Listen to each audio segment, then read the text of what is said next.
Ya, bismillahirrahmanirrahim. Assalamualaikum warahmatullahi wabarakatuh. Ya, alhamdulillah ya teman-teman. Akhirnya kita bisa bertemu lagi walaupun masih lewat video ya. Apa kabar teman-teman? Sehat kan ya insya Allah ya. Semoga selalu dalam lindungan Allah. Ya, alhamdulillah kita ketemu lagi di periode 9. Mungkin kemarin belajar sama Ustazah Nadia ya. Nah, untuk satu periode depan insya Allah level tilawati dan tahfiz akan dipegang oleh Ustazah Hanifah. Oke. Ya, sebelumnya tadi alhamdulillah ya teman-teman sudah membaca doa sendiri, kemudian juga tadi sudah mendengarkan talaki dari Ustazah ya. Dimulai dari juz 29, kita mulai lagi ya dari juz 29 dari Al-Mulk. Oke, kemudian insya Allah untuk hari ini Ustazah belum memberikan materi ya. Jadi hari ini belum ada materi, tapi nanti kita akan tetap setoran tilawah dan setoran hafalan untuk yang tahfiz. Oke, jadi hari ini Ustazah insya Allah akan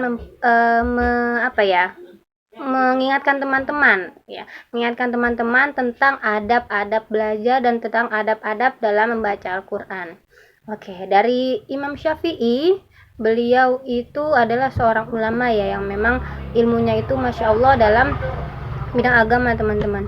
Nah, Imam Syafi'i memberi kita nasihat nih, ada 6 nasihat untuk para pembelajar, para penuntut ilmu ya. Yang pertama adalah nasihatnya tentang kecerdasan. Nah, kecerdasan di sini maksudnya adalah terkait tentang kepribadian dan akhlak. Ya, mungkin kalau teman-teman di rumah Quran belajar seperti biasa, terlihat adabnya sama ustazah.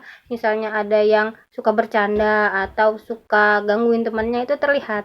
Tapi sekarang karena kita belajarnya jarak jauh, mungkin gak terlihat oleh ustazah. Tapi tenang aja teman-teman, masih harus tetap menjaga adab atau akhlak teman-teman. Contohnya seperti apa? Contohnya misalnya ketika ada temannya yang bertanya di grup misalnya. Nah, ketika temannya bertanya di grup, kemudian ustazahnya belum menjawab, teman-teman yang lain silahkan tunggu dulu sampai ustazah menjawab. Baru teman-teman yang punya pertanyaan lain setelah ustazah jawab boleh bertanya. Seperti itu. Nah, kemudian contoh lainnya adalah ketika ustazahnya misal sedang memberi waktu untuk mendengarkan materinya. Nah, kemudian karena dia sudah punya HP sendiri, misalnya bukan HP orang tua, dia dengan seenaknya ngechat ustazah di grup, misalnya nanya-nanya, ustazah, kita kapan selesainya? Atau enggak, ustazah ini sampai jam berapa sih ngajinya? Nah, itu termasuk pelajaran adab atau akhlak yang tidak boleh dilakukan ketika kita belajar lewat video seperti ini ya teman-teman. Jadi itu nasihat yang pertama adalah tentang kecerdasan yang berhubungan dengan kepribadian atau akhlak. Kemudian nasihat yang kedua adalah kemauan yang keras. Nah, jadi teman-teman ketika kita belajar, teman-teman itu harus sudah punya kemauan yang keras dulu, harus sudah menanamkan keinginan supaya bisa, supaya dapat pahala. Nah, gimana caranya supaya bisa dan supaya dapat pahala? Di sini Imam Syafi'i menjelaskan lagi, ada 2 caranya, yaitu yang pertama, sebelum kita mengaji, kita harus meniatkan ngaji kita harus meniatkan belajar kita karena Allah. Jadi cuma Allah satu-satunya niat kita kayak gitu. Tujuannya cuma Allah, bukan untuk dipuji teman, bukan untuk dipuji ustazah, bukan, tapi cuma karena Allah gitu. Insya Allah nanti kalau misalnya teman-teman sudah meniatkan karena Allah, jalannya akan dimudahkan oleh Allah.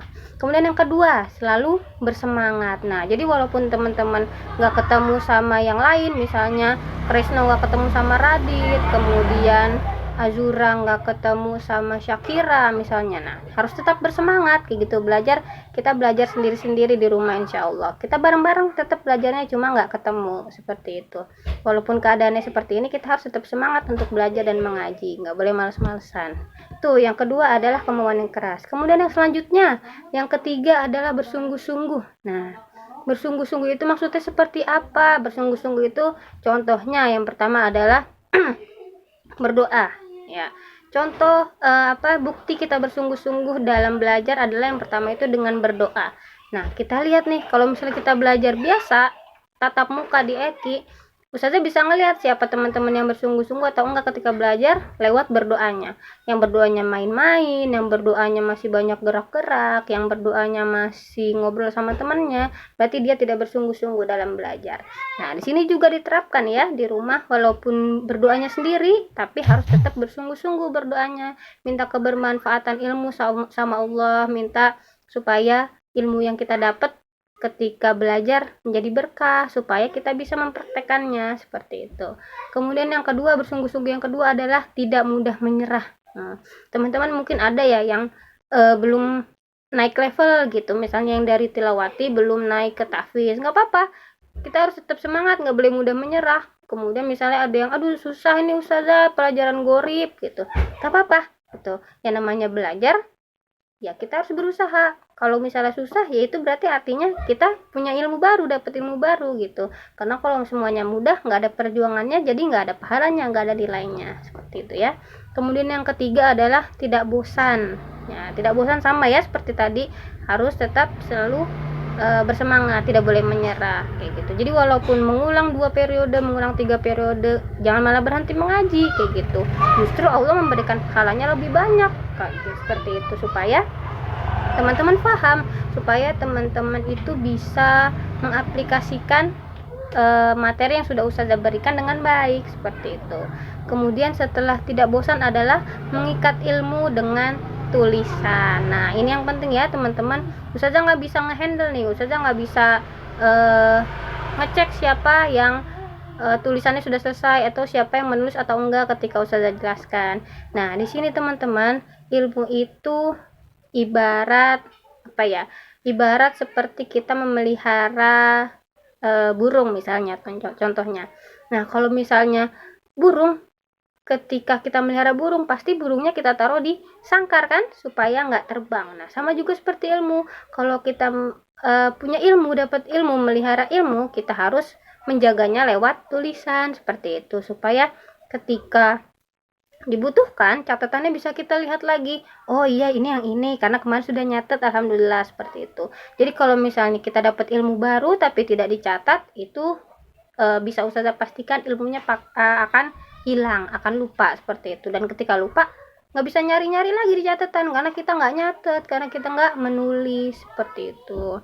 Nah, kemudian pesan dari Imam Syafi'i yang keempat adalah mempersiapkan bekal. Nah, bekalnya maksudnya apa nih? Bukan bekal makanan ya, bukan bekal jajanan ya. Oke. Jadi bekal yang dimaksud adalah bekal persiapan kita kalau mau ngaji. Nah, misalnya kita teman-teman level tilawati dan tahfiz ngajinya hari Senin Jumat nih. Nah, kita harus menyiapkan bekal, kita harus mempersiapkan ngaji kita misalnya mulai dari malamnya. Ya, misalnya mulai dari Kamis malam atau dari Ahad malam kita belajar atau kita mengulang hafalan kita supaya ketika disetorkan kepada ustazah sudah lancar, seperti itu. Atau cek lagi nih ada PR enggak ya, kayak gitu. Nah, itu salah satu mempersiapkan bekal untuk belajar, seperti itu teman-teman. Nah, selain mempersiapkan atau mengulang pelajaran di malam sebelum kita ngaji, mempersiapkan bekal yang kedua adalah mempersiapkan alat-alat mengajinya. Sama seperti kalau ngaji seperti biasa. Jadi ketika ngaji teman-teman harus udah siap nih, di depan teman-teman ada Al-Quran, ada mushaf, kemudian ada alat tulis, ada buku, ada pensil, ada penghapus, dan ada buku usmaninya untuk yang level tilawati, seperti itu. Jadi jangan ketika ngaji depannya HP aja kayak gitu, mentang-mentang kita belajar dari HP, yang dipersiapkan HP-nya aja, nggak seperti itu ya. Jadi tetap dipersiapkan mushafnya, tetap dipersiapkan alat tulisnya, kemudian tetap dipersiapkan buku tulisnya dan buku usmaninya, seperti itu. Nah, kemudian yang kelima adalah dekat dengan asatis atau dekat dengan ustadz dan ustazahnya. Nah, cara dekatnya seperti apa? Nah, karena kita sekarang jauh ya, dekatnya lewat video aja. Nah, cara dekatnya adalah dengan mendengarkan materi yang ustazah berikan dengan baik, atau dengan mendengarkan apa yang ustazah instruksikan di grup dengan baik, seperti itu. Jadi kalau misalnya ustazah instruksikan, silakan teman-teman, ustazah beri waktu 10 menit untuk untuk mendengarkan materi yang ustazah berikan. Ya udah, 10 menit itu teman-teman harus pergunakan waktunya untuk mendengarkan materi yang ustazah berikan, kayak gitu. Nah, kemudian yang terakhir adalah membutuhkan waktu yang lama. Nah, jadi teman-teman ketika belajar itu memang membutuhkan waktu yang lama. Nah, belajar itu nggak ada batasnya teman-teman. Dari mulai teman-teman kecil sampai nanti teman-teman dewasa, jadi orang tua, bahkan jadi nenek-nenek, kakek-kakek, atau malah sampai meninggal, itu teman-teman masih tetap harus belajar seperti itu. Apalagi belajar mengaji ya. Nah, karena waktunya panjang, karena waktunya lama, jadi teman-teman harus sabar. Kalau misalnya hari ini belum bisa, misalnya materi tentang goribnya, yang apa misalnya contoh gorib, yang la tak nah misalnya seperti itu. Nah, teman-teman nggak bisa tuh yang itu, nggak apa-apa. Sehari nggak bisa, besok coba lagi, besok nggak bisa, coba lagi sampai bisa. Jadi memang harus sabar dan banyak usaha, ada tawakalnya, ada ikhtiarnya kayak gitu. Jadi nggak cuma sabar doang tapi nggak latihan, itu juga tidak bisa. Jadi sabar, kemudian latihan. Nah, nanti kalau udah latihan sering-sering, kemudian sabar terus, insya Allah teman-teman pasti akan bisa. Seperti itu ya. Jadi ada 6 ya teman-teman tadi nasihat Imam Syafi'i dalam menuntut ilmu. Yang pertama ada kecerdasan. Kecerdasan itu terkait dengan akhlak. Kemudian yang kedua, kemauan yang keras. Kemauan yang keras ini dimulai dengan niat karena Allah dan bersemangat. Kemudian yang ketiga adalah bersungguh-sungguh. Nah, bersungguh-sungguh ini sama juga dengan tadi tidak mudah menyerah dan mengikat ilmu dengan tulisan. Nggak boleh males nulis, nggak boleh males ngerjain tugas, nggak boleh males ngerjain PR seperti itu ya. Apalagi males menghafal, itu tidak boleh.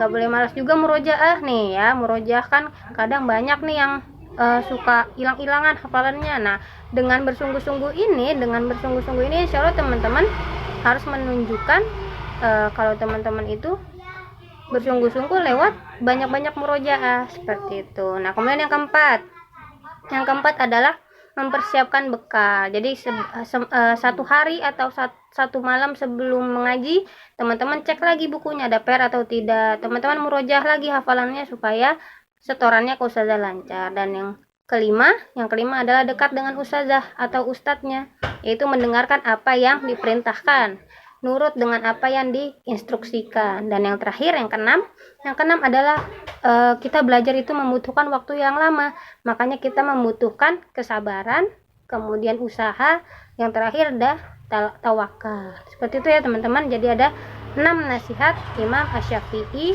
untuk teman-teman yang sedang belajar menuntut ilmu ya, seperti itu.